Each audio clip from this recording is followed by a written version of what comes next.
जी, तो आज हमारा टॉपिक है रिएक्ट के अंदर हम इवेंट्स को कैसे हैंडल करते हैं और फॉर्म्स के साथ किस तरह से रिएक्ट के ऊपर काम होता है। आज की इस वीडियो में हम ये देखेंगे। एजेंडा ये है कि फॉर्म हैंडलिंग इवेंट हैंडलिंग का इंट्रोडक्शन आपसे करा दिया जाए। माउस इवेंट, कीबोर्ड इवेंट क्या होते हैं, फॉर्म के साथ किस तरह से मैनेज किया जाता है डेटा को, रिएक्ट के अंदर फॉर्म को हैंडल कैसे किया जाता है, और जो है वो एक कंट्रोल कंपोनेंट क्या होता है, या मल्टीपल इनपुट्स जो है उनको किस तरह से एक फॉर्म के साथ हैंडल किया जाता है। तो इवेंट क्या है? यूजर के इंटरेक्शन, जैसा कि यूजर किसी वेब पेज के ऊपर क्लिक करता है, कुछ टाइप करता है, कोई माउस की मूवमेंट करता है, स्क्रीन पे टच करता है, ठीक है, किसी जगह पे ड्रैग करता है आके स्टूडेंट, तो स्टूडेंट माउस, कीबोर्ड, स्कैनर, जितने भी इनपुट डिवाइसेस है, सॉरी स्टूडेंट नहीं, यूजर जो है वो जितने भी इनपुट डिवाइसेस हैं उनकी मदद से कोई ना कोई एक्शन परफॉर्म करता है जिसके ऊपर कोई इवेंट जनरेट होता है और हमें उसके ऊपर उसको हैंडल करना होता है। So React uses camel case for syntax for event handlers, के जितने भी इवेंट हैंडलर है हमारे HTML के अंदर, अगर हम ऑन क्लिक स्मॉल सी के साथ भी लिख दें तो भी कोई मसला नहीं है। ऑन चेंज, ये सारे HTML के इवेंट है। लेकिन रिएक्ट के अंदर जो ये खास है कि आप जो है वो हमेशा एट्रीब्यूट जो है वो कैमल केस के साथ इस्तेमाल करें। कैमल केस से क्या मुराद है कि जो इब्तिदा होगी किसी भी एट्रीब्यूट की वो तो स्मॉल पे होगी, जैसे कि ऑन का ओ स्मॉल है लेकिन चेंज का सी बड़ा हो। इस तरह ऑन क्लिक का भी सी कैपिटल है। तो इस तरह हमने पढ़ा था क्लास नेम, क्लास की जगह क्लास नेम लगाते हैं अपनी रिएक्ट के अंदर, जस्ट फॉर मेकिंग श्योर कि आपने कैमल केस सिंटैक्स। और event are pass by object, for example event and, ये भी हम जावास्क्रिप्ट के अंदर पढ़ चुके हैं कि इवेंट को किस तरह से हम ऑब्जेक्ट की तरह पास करते हैं। तो इसको अब हम देखते हैं प्रैक्टिकली। सो लेट से एक फंक्शन है क्लिक, कंपोनेंट है क्लिक बटन का, ठीक है, उसके अंदर एक फंक्शन बना हुआ हैंडल क्लिक, इसके ऊपर ये लिखा हुआ है कि मैं एडिट कर देता हूँ, और एक बटन है जो कंपोनेंट रिटर्न कर रहा है और उसके क्लिक के ऊपर हैंडल क्लिक का फंक्शन जो है वो इस्तेमाल किया हुआ है। सो अब हम किस तरह से इवेंट हैंडलिंग करते हैं रिएक्ट के अंदर, आइए उसको देखते हैं। हम अपने स्टूडियो पे चलते हैं और यहाँ के हम अपना प्रोजेक्ट ओपन कर लेते हैं कोई। Let's see, इस project- यहाँ पर हमने ये ऑन क्लिक के ऊपर एक हैंडल नंबर वाला, मैंने लास्ट क्लास में आपको थोड़ा सा इवेंट हैंडलिंग बताई थी, अगर याद हो कि मैं एक कैलकुलेटर टाइप बना रहा था, तो इस तरह से हमने किया था कि ये हैंडल नंबर का जो फंक्शन है ये ऑन क्लिक के ऊपर कॉल हो जाए। ठीक है, तो ये तो हम ऑलरेडी कर चुके हैं, तो इसमें इतना कोई इशू नहीं है, बट स्टिल एक बार रिवाइज कर लेते हैं। तो रिवीजन के लिए मैं ये बिल्कुल इसको खाली कर लेता हूँ और रिटर्न के अंदर मैंने स्टैक फ्रैगमेंट पास कर, ठीक है। तो let's say I have state, मैंने कहा जी कांस्टेंट नेम, एक फॉर एग्जांपल मेरी स्टेट है, और मैंने कहा जी सेट नेम का एक मेथड होगा जिसकी मदद से मैं इसको इस स्टेट की वैल्यू को चेंज कर सकता हूँ। बाय डिफॉल्ट इसकी वैल्यू लेट्स से नल है, ठीक है। और हमने का एक फंक्शन होगा जिसका नाम होगा हैंडल, और ये फंक्शन कर क्या रहा होगा, ये नेम को सेट कर देगा लेट्स से अपना। तो फिलहाल तो इस तरह काम करें। अब अगर मैं यहाँ पर कहीं आकर मैं लिखता हूँ लेट्स से, ठीक है, H1 के अंदर, तो मैंने कहा भाई नेम को प्रिंट कर देना,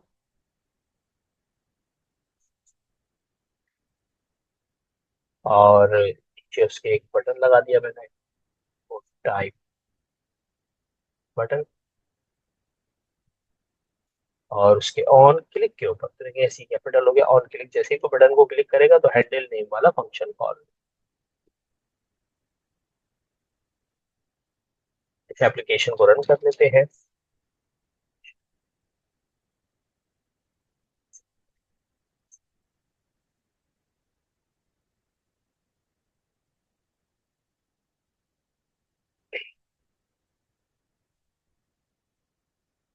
तो यहाँ पर H1 फिलहाल खाली आ रहा है, बटन पे कुछ क्लिक करेंगे तो एक्चुअल में अफनान आई है, उसकी वैल्यू सेट हो गई state.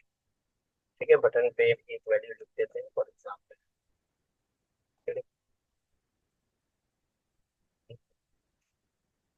whenever you click this button here, इस जो है वो स्टेट की वैल्यू को सेट कर रहा है अपना। ठीक है, तो अब अगर इवेंट की बात करें, जैसे बटन के ऑन क्लिक पे भी अपना जाए। ठीक है, तो मैं ऐसा करता हूँ कि इसको रिफ्रेश कर लेते हैं ताकि ये खाली हो जाए। और अब की बार ऑन क्लिक की बजाय ऑन माउस एंटर, एक इवेंट ले लिया हमने। जैसे ही माउस बटन पे एंटर होगा तो इवेंट चल जाएगा, लेकिन जैसे ही माउस में ले जाके सिर्फ मैं पहुंचूंगा तो ही चल। ठीक है, मैंने क्लिक किया। इस तरह बहुत सारे इवेंट है यहाँ पर। ऑन चेंज का इवेंट बहुत कॉमन है कि जब भी कोई वैल्यू चेंज हो तब ये चले। ठीक है, ऑन क्लिक बहुत कॉमन है, ऑन चेंज बहुत ज्यादा कॉमन है, बहुत ज्यादा यूज करते हैं। इसी तरह ऑन माउस के बहुत सारे इवेंट है। माउस डाउन के जब माउस का कोई बटन क्लिक करे, माउस एंटर, माउस लीव जब माउस बाहर निकले तो क्या हो। ठीक है, जब माउस मूव हो तो क्या हो, माउस आउट हो तो क्या हो। तो इस तरह से बहुत सारे इवेंट्स आप इस्तेमाल कर सकते हैं। जी शाहरुख, कोई सवाल है आपका? ये फोन चेंज का जो इवेंट है इसको थोड़ा सा explain कर दो मुझे, देखो, ऑन काम चेंज करता का इवेंट उस वक्त फायर होता है जब किसी भी कंट्रोल की कंडीशन चेंज होती है। ठीक है, तो मैं भी आपके सामने एक काम करता हूँ, ऑन चेंज का इवेंट इस्तेमाल करते हैं। हम बटन पे नहीं करते, हम एक टेक्स्ट बॉक्स ले लेते हैं। ठीक है, मैंने कहा एक इनपुट टाइप टेक्स्ट है, और उसके ऑन चेंज के ऊपर मैंने ये हैंडल नेम को कॉल कर दिया। ठीक है, और इसकी अपनी वैल्यू भी मैंने नेम ही रखी। ये जो नेम में लिखा होगा वही मेरे इस टेक्स्ट बॉक्स में आ रहा होगा। और इसके चेंज के ऊपर मैंने हैंडल नेम को कॉल किया। अब हैंडल नेम के अंदर फिलहाल लेट्स से अफनान लिखा हुआ है, तो मैंने कहा अफनान नहीं, हम ये करते हैं कि जो भी इस इवेंट को रेज करेगा, ठीक है, उसको हम यहाँ रिसीव कर सकते हैं इवेंट के तौर पर। ठीक है, आर्गुमेंट। ये इवेंट जो फायर हुआ वो आ गया। पहले मैं कंसोल करके दिखाता हूँ, फिर मैं उसको वहां पास करूंगा वैल्यू को। पहले हम कंसोल करते हैं कि इवेंट से क्या मिला, फिर इवेंट में क्या क्या मिलता है। तो जब हम जैसे ही अब यहाँ पर हम आ गए और F12 दबा दिया मैंने ताकि मैं देख सकूं, मैंने यहाँ एस दबाया तो एक्चुअली इवेंट फायर हुआ। जैसे इवेंट फायर हुआ तो उसने बताया भाई इवेंट का जो नाम है वो है ऑन चेंज, और जो फायर करने वाला बंदा है वो मिलता है टारगेट। टारगेट किसने किया, वो मेरा इनपुट ने टारगेट किया। ठीक है, तो अगर मैं कहूँ इस इवेंट का टारगेट कौन है जिसने इसको रेस किया है, तो ये बताएगा भाई ये टारगेट है। कंसोल करके देखते हैं इवेंट का रेस करने वाला है कौन। तो देखो अब नजर आ रहा है कि ये इनपुट टाइप टेक्स्ट है जो इसको इवेंट को रेस कर रहा है। ठीक है, अब अगर हम उस टारगेट की वैल्यू ले लें जो इसकी वैल्यू है इस पे, तो आप देखेंगे कि जो भी हम लिख रहे हैं वही वहां नीचे नजर आ रहा है। ठीक है, हर बार एक चेंज करने में, तो जैसे ही किसी भी कंट्रोल की स्टेट चेंज होती है, उसकी अपनी मौजूदा हालत चेंज होती है, फौरन से ऑन चेंज का इवेंट परफॉर्म होना शुरू हो जाता है। जब जब भी मैं क्लिक कर रहा हूँ ऑन चेंज चल रहा है, जब जब भी उसकी वैल्यू चेंज हो। ठीक है, तो देखो ये वैल्यू मिल गई। मैंने यही वैल्यू उठा के सेट नेम में पास कर, मैंने कहा जिसने भी उस इवेंट को रेस किया है उसका टारगेट और उसकी वैल्यू उठा के रख। टारगेट कौन था, ये टेक्स्ट बॉक्स, इसकी जो भी वैल्यू है वो अब एसनेम में सेट हो जाएगी। तो ये सेट हो जाएगी तो देखो क्या होगा, ये जैसे ही हम इसको चलाएंगे, मैंने ये लिखना शुरू किया तो देखो वो ऊपर भी पास होना शुरू हो। ठीक है। अच्छा, ये जो एरर दे रहा है ये कह रहा है क्या, property of input should not be null. कह रहा है नल नहीं होनी चाहिए इब्तदाई वैल्यू, क्योंकि हमने स्टेट में नल रखा हुआ और यहाँ पे भी हमने पास किया हुआ, तो शुरू में इसको नल मिल रहा है, तो हमने नल की बजाय इसको खाली भेजा। अब ये वाला एरर भी खत्म हो जाए। अब जैसे ही मैं इसके ऊपर ए दबाता हूँ तो वो ए फौरन से उठ के उस स्टेट में चला जाता है और फिर दोबारा नीचे शो भी हो जाता है।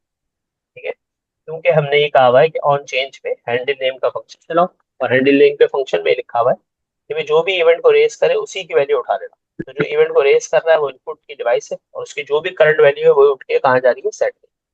ठीक है, तो इस तरह से ये कंट्रोल हम इनपुट का इस्तेमाल करते हैं किसी फॉर्म के अंदर भी। अभी हम इसको फॉर्म की तरफ भी ले जाएंगे। अब जैसे ये एक कंट्रोल हो गया, ठीक है, एक और कंट्रोल ले लेते हैं, लेट्स से और कंट्रोल ले लिया हमने, इनपुट टाइप नंबर ले लिया, ठीक है। ऑन चेंज पे इसको हमने कहा भी हैंडल, दैट से मैं एज के लिए इसको इस्तेमाल करूंगा, और एज ही इसके अंदर शो हो रही होगी। तो मैं यहाँ पर एक और स्टेट बना लेता हूँ, कॉन्स्टेंट एज, तो मैंने कहा सेट एज, कोई भी variable age state, age by default हमने जीरो कर दी, तो देखें उसके अंदर जीरो नजर भी आ रही होगी वगैरह। हैंडल एज का कोई फंक्शन नहीं बना हुआ तो वो बना लेते हैं, यहाँ पे हम एक फंक्शन बनाते हैं।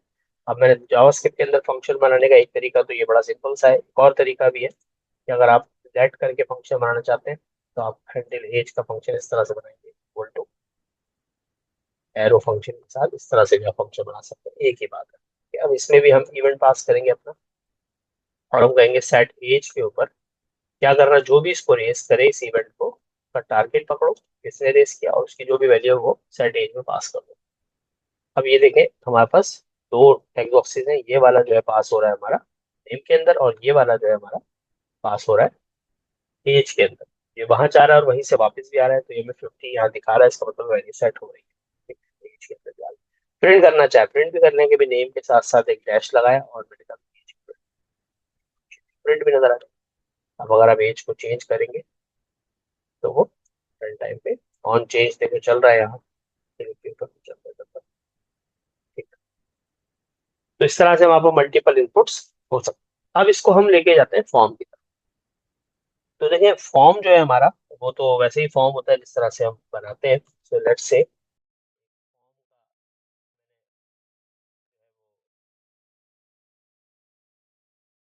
टैग लगाया फॉर्म का, और फॉर्म के ऊपर जो है हम काम करेंगे।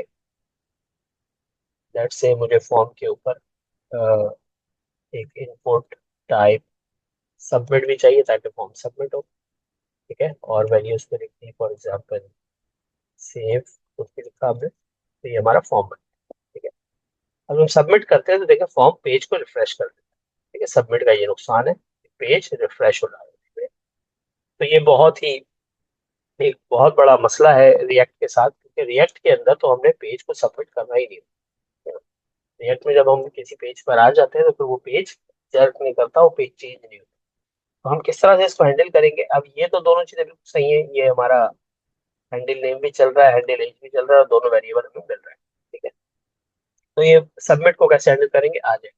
आप यहाँ पर कहेंगे फॉर्म के ऑन सबमिट के ऊपर, जब फॉर्म को कोई सबमिट करे तो फंक्शन चलेगा, फॉर एग्जाम्पल हैंडल सबमिट करके एक फंक्शन हम बना लेंगे, ठीक है।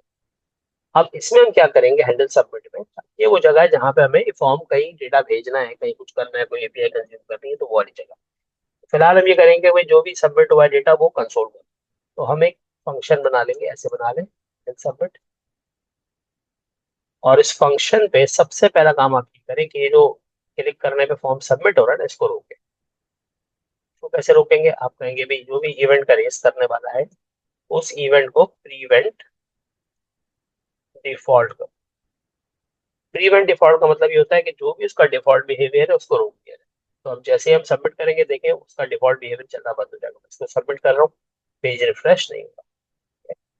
ये लाइन बहुत इंपॉर्टेंट है, ध्यान में रखें। प्रीवेंट डिफॉल्ट, जब भी आपने सबमिट को हैंडल करना हो तो आप सबसे पहले लाइन ये लिखेंगे कि भाई प्रीवेंट डिफॉल्ट जो उसका काम है वो तो रोक दिया।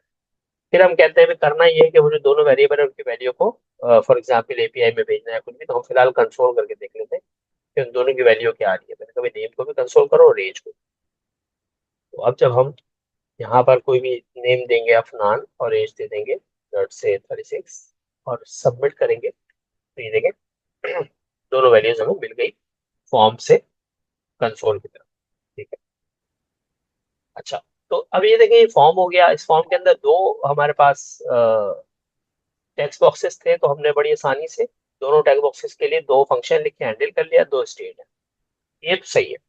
लेकिन अगर आपका फॉर्म हो बड़ा, फॉर एग्जाम्पल अब एक फॉर्म है उसके अंदर बहुत ज्यादा डेटा जो है दिया जा रहा है, तो अगर ऐसा है तो हम जो है वो किस तरह से उसको डील करेंगे, ठीक है। ज्यादा डेटा से मुराद ये है कि भाई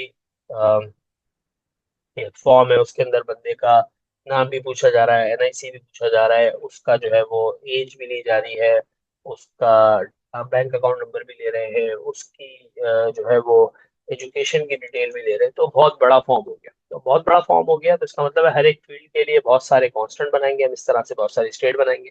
फिर उसके बाद हर एक के लिए अलग अलग मेथड बनाएंगे, जो कि काफी लंबा काम हो जाता है।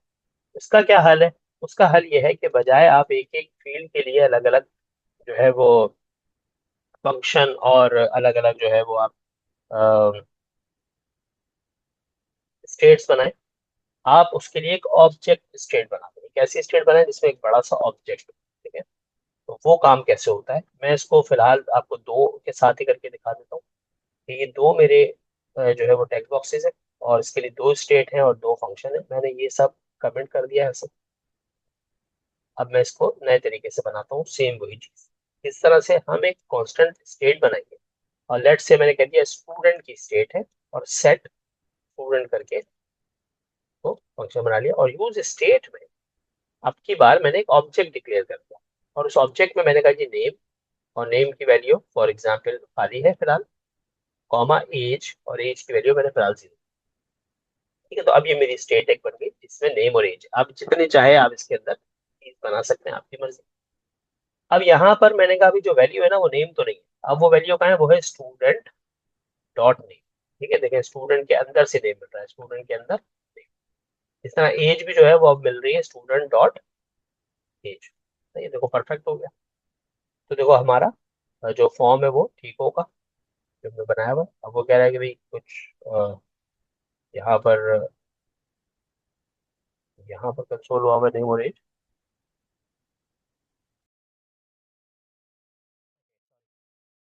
यहाँ पर अब ये स्टेट है, इसके अंदर दो कीज हैं, हमने वो दोनों कीज इस्तेमाल की। और प्रिंटिंग भी अब हम इस तरह ही करेंगे, क्या बस हम आखिर में जब सबमिट हो रहा होगा तो कंसोल डॉट लॉग में डायरेक्ट स्टूडेंट को प्रिंट कर देंगे, तो पूरा ऑब्जेक्ट हमारे पास आ जाएगा। तो ये तो सेट हो गया। सही, अब इनको हैंडल कैसे करना है, ये दोनों फंक्शन। पहले दो फंक्शन थे इन दोनों चीजों को सेट करने के लिए, अब हम एक ही फंक्शन बना लेंगे, लेट से हैंडल इनपुट के नाम से। बस एक ही नाम रखूंगा मैं, वो इस पे भी पास कर दूंगा, इस पे भी पास।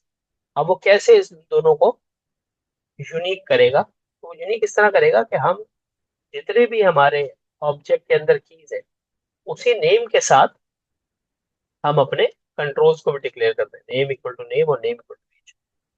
अब ये कंफर्म हो गया कि ये नेम है और ये, ठीक है, तो ये दोनों टेक्स्ट बॉक्सेस अब के लिए अलग हो गए। अब ये हैंडल इनपुट का फंक्शन किस तरह लिखा जाएगा कि जब नेम को एडिट करें तो सिर्फ नेम के अंदर जाए, और जब एज को एडिट करें तो एज के अंदर जाए। हम क्या करेंगे, हम एक फंक्शन बना लेंगे हैंडल इनपुट, और उसके अंदर इवेंट फायर कर देंगे। ठीक है, जिसने भी इस इवेंट को फायर किया होगा, हम कहेंगे भाई कि फॉर एग्जाम्पल हम कहेंगे सेट स्टूडेंट। स्टूडेंट को सेट करो, कैसे, स्प्रेड करो स्टूडेंट की पुरानी वैल्यू, जो भी उसकी पुरानी वैल्यूज है वो रहे। जैसे नेम की वैल्यू खाली है और एज की वैल्यू 0 है, तो वो यहाँ आ गई। ये कहलाता है स्प्रेड ऑपरेटर, मतलब वो सारी प्रीवियस वैल्यू यहाँ पर आ गई। अब एक नई वैल्यू उसमें ऐड हो। नई वैल्यू क्या है, मैंने कहा फॉर एग्जाम्पल नेम बराबर है event dot target dot value के। तो अब मैं जिसको भी करूंगा तो वो सिर्फ नेम को ही एडिट कर देगा स्टूडेंट के अंदर। मैं फिलहाल सिर्फ नेम पे चला के दिखाता हूँ, फिर मैं दोनों के लिए कैसे करते हैं वो बताऊँ। अगर मैं एज के अंदर 85 लिखता हूँ तो देखिए वो नेम पे जा रहा है, मैं लिख यहाँ रहा हूँ, जा कर है नेम के अंदर, क्योंकि इवेंट कोई भी रेस करे उससे पास नेम पे होना है। ठीक है, तो देखिए अगर यहाँ पे मैं इसको चेंज कर भी रहा हूँ तो वहां पे इफेक्ट कर, बिकॉज मैंने नेम को चेंज किया। मैंने कहा अब नेम को चेंज नहीं करते बल्कि उसको चेंज करते हैं जिसने उसको रेस किया। तो हमने कहा इवेंट जिसने रेस किया उसके टारगेट का जो नेम है, अब अगर नेम है तो नेम आएगा, एज है तो एज आएगा, जो भी उसका नाम है वो। अच्छा, यहाँ पे नेम से कंफ्यूजन हो रही होगी तो इसको एस नेम कर देते हैं, इसको भी एस नेम कर देते हैं, और यहाँ पर भी एस नेम कर देते हैं ताकि टेंशन ना हो किसी को। एस नेम है, ठीक है। अब ये यहाँ पर एरर दे रहा है कि भाई इस तरह आप पास नहीं कर सकते, बिकॉज ये की है तो की के लिए आप इस तरह का एरे का इंडेक्स यूज करें, दैट्स इट। अब ये परफेक्ट है। अब ये एक ही फंक्शन हमारी दोनों चीजों को सेट कर सकता होगा। कैसे, जिसने भी इवेंट रेस किया उसका जो भी नाम है वही हमारी की है। अब जैसे अगर नाम एस नेम है तो हमारी की क्या हो गई एस नेम, नाम अगर एज है तो हमारी की क्या हो गई एज, और फिर वैल्यू जो भी उसको मिल रही है वही वैल्यू। ये देखें बड़ा जबरदस्त काम हो गया। अब अगर हम यहाँ लिखते हैं अफनान तो वो नेम के अंदर जा रहा है, और यहाँ एज लिखते हैं 36, तो वो एज के अंदर जा रही है। चलाते हैं तो देखिए प्रॉपर हमें ऑब्जेक्ट मिला। ठीक है, अब हमने सेव चेंज किया, हमने कभी नाम जो है वो हो गया है ताहिर अजीज, और एज जो है वो फॉर एग्जाम्पल 49। ये देखें, परफेक्ट। ठीक है, तो ये एक सिंगल मेथड से हमने मल्टीपल इनपुट्स हैंडल कर, ये बड़ी जबरदस्त एक चीज है। और ये हमें आनी चाहिए कि अगर हम फॉर्म हमारा बहुत बड़ा हो, तो असल में हम उसको फिर फॉर्म को पूरा ऑब्जेक्ट की तरह ट्रीट करेंगे, उसके नाम के साथ, और वैल्यू के अंदर उसकी उस ऑब्जेक्ट में से जो भी वैल्यू होगी वो पास कर देंगे। और चेंज जो है उसका हैंडल वो एक ही करेंगे फंक्शन, और उसको करने का तरीका मैंने आपको बता दिया है, बड़ा सिंपल सा मेथड है। ठीक है, कि आप पूरा स्टूडेंट का ऑब्जेक्ट खोलते हैं और उसमें सिर्फ उसको एडिट करें जो आपने करवाना है। अब अगर एस नेम एडिट हुआ होगा तो एस नेम की चेंज हो जाएगी, जब चेंज हो जाएगी तो पुराना वाला हट जाएगा और नया आ जाएगा। इस तरह एज जब हटे, एज होगा तो ऑब्जेक्ट में अगर एज दोबारा दिया गया होगा तो पुराने वाले को रिमूव कर देगा और नए वाली एज रख देगा। इस तरह से काम करता है। अब अगर इसके अंदर आप कोई और एलिमेंट भी दे देते हैं, फॉर एग्जाम्पल यहाँ पर इनपुट टाइप हमने टेक्स्ट दिया, और ऑन चेंज तो वही है, और यहाँ पर मैंने लेट से इसको एक नाम दे दिया, फोन नंबर, और यहाँ पर मुझे प्रिंट भी फोन ही करना है, तो मैं फोन नंबर फोन, और अपने पास यहाँ पर एक की बना दूंगा शुरू में, फोन, पहले उसको खाली छोड़ दूं, ताकि एरर ना आए। तो अब आप चलें तो देखें तीसरा फोन नंबर। तो अब अगर आप यहाँ लिखेंगे अली, और एज दे दिया 25, फोन नंबर दे दिया, और सर्च करेंगे, सेव करेंगे, तो देखें ऑन सबमिट पे आपको पूरा ऑब्जेक्ट। इस तरह आप जो है वो अपने कंट्रोल्स बढ़ाते जाए, और आप अपने जो आपका जो ऑब्जेक्ट है उसको बड़ा करते जाए, तो एक ही स्टेट के अंदर आपका सारा का सारा फॉर्म हैंडल हो जाता है।